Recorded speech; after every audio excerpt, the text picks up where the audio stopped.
Today's most prominent direct action movement uses stunts and humour. It is made up of divorced and separated fathers demanding more access to their children and open justice in Britain's secretive family courts.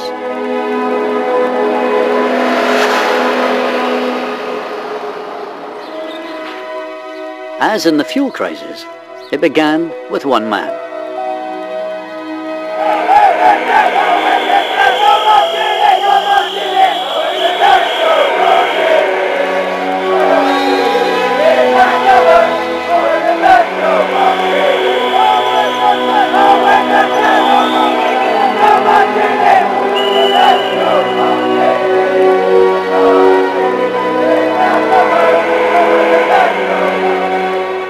First they ignore you, then they laugh at you, then they fight you, then you win. Matt O'Connor, founder of Fathers for Justice, admits that he wasn't the world's greatest husband, hovering around the Mick Jagger mark in his own words. But fighting for access to his two young sons, he couldn't believe what he experienced in court. If divorce is like a burning house, then going into the family court system was like emptying a plane load of napalm onto that situation. It just went check. You can't stay there, can you? Matt now enjoys a good relationship with his ex and has full parental rights. But his year in court left him angry, at times suicidal, and determined to change the law. It was because the process has been separated from your children is very much like, as I describe it, a living bereavement, and it's very corrosive. I spent the 2 years our divorce had taken to go through, formulating ideas and researching, and I researched everything from Martin Luther King, Mahatma Gandhi, Steve Biko, Michael Collins, the suffragettes, the Tolpuddle martyrs, the fuel protesters, a whole range of different types of civil action. So I spent this time formulating ideas, much to my bank manager's abject horror.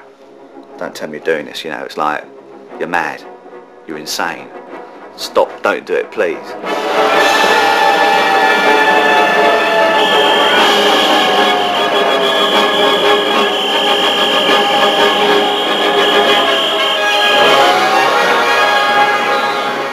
Christmas 2002, trying to file for Christmas installment lobby of Lord Chancellor's department. I mean, it wasn't my most dignified moment. I mean, some people would say I don't have too many of those anyway. And I remember there was a very nice man on the reception desk. I said, can I help you? I said, yeah, I've come here to see Lord Chancellor. He said, what's your name? I said, Christ, what do you people think it is? Father Christmas. And I'd actually changed my name by deed-poll to Father Christmas as well. I had business cards printed as Father Christmas. So that when the room piled up with these Santas, and when the police came, they said, what's your name? And I just kept saying, it's Father Christmas.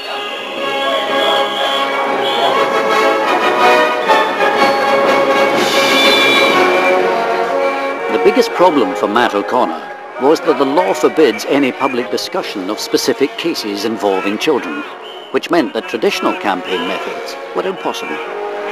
Because we couldn't highlight in individual cases, we had to be daring, we had to be reckless, but we had to get into the headlines. So the only way we could get people to join up was if they knew about us. As the crane swung in the wind, police were forced to shut Tower Bridge. Can't believe in this day and age you can be left up there so long and you can cause this amount of trouble. He's made his point. What more does he need to do? I mean, it's just gone stupid now. 4 men dressed as comic book heroes have climbed an internal ladder and are demanding a better deal for divorced fathers. There have been similar demonstrations in other parts of the country today. Everybody recognises Batman, Robin, Spider-Man and a superhero, and it was inspired by a film called Unbreakable about a father who survived a train crash and his son began to believe that his father was some kind of superhero, and that was the inspiration for the Superheroes campaign.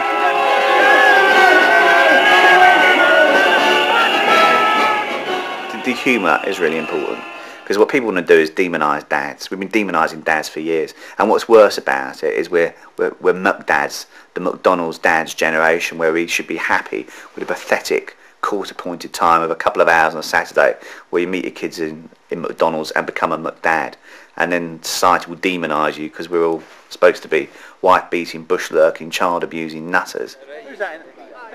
We're kind of more overweight, we're more lumpy, superhero suits don't really kind of fit us properly, but that's part of the fun. It brings a smile to people's faces, but at the same time it's tragic, because so often for so many of those kids, the only chance they get to see their dads is when they're dressed showing their feet up on the bridge, or when their dad's standing on the balcony at Buckingham Palace. Fathers for Justice is a tragic comedy. But it's all to a purpose, and the strategy is to target the heart of the British establishment. Order, this House is now suspended. Order, Something has been dropped into the Commons chamber. I went to court, I think, something like 38 times. I've spent over £50,000, and I have got 3 court orders that literally are worth nothing. Guy Harrison was described in court as a respectable man driven to desperate measures. He admitted disorderly conduct. He was asked whether he regretted what he'd done. In all, protesters threw 3 condoms filled with flour dyed purple, but MPs couldn't know what was showering the chamber. And next, expect to see my daughter when I have changed the law with the aid of Fathers for Justice.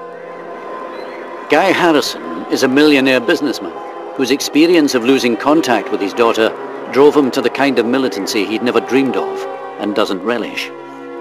I actually remember the sheer terror that you were just about to stop Parliament and you were going to get arrested, thrown in and treated the way you were going to be, quite understandably. And even watch it on TV, I can get the same adrenaline feeling of how horrible it was. And the one thing to sort of back out of it and go, actually, you know, I don't want to do this. I wonder why. Order, this House is now suspended. I was arrested by the Westminster Police Armed Security and then handed on to Special Ops 13, which is the anti-terrorist Al-Qaeda police. When they started interrogating me, they were sort of trying to intimidate me, which I said, you know, please understand, I know that I'm in a British jail, therefore please don't try and insult my intelligence.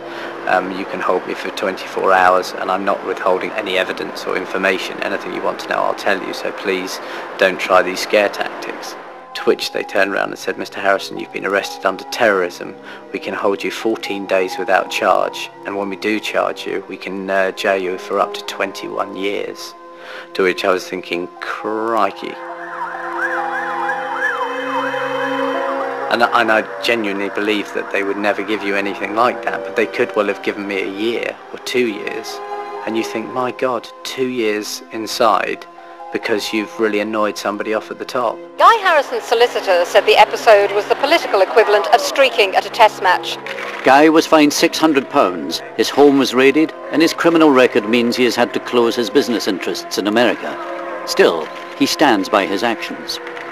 I can show my daughter, you know, reams of court orders, and I can show the papers of what's been happening in the media. I've got now a criminal record linked to terrorism, you know, all this that you actually... I have these files compiled that say this is what I did to try and change the law so I could see you. Matt O'Connor is not surprised that he has become a hate figure for some in Britain, nor that some newspapers have run negative stories about him and his co-campaigners.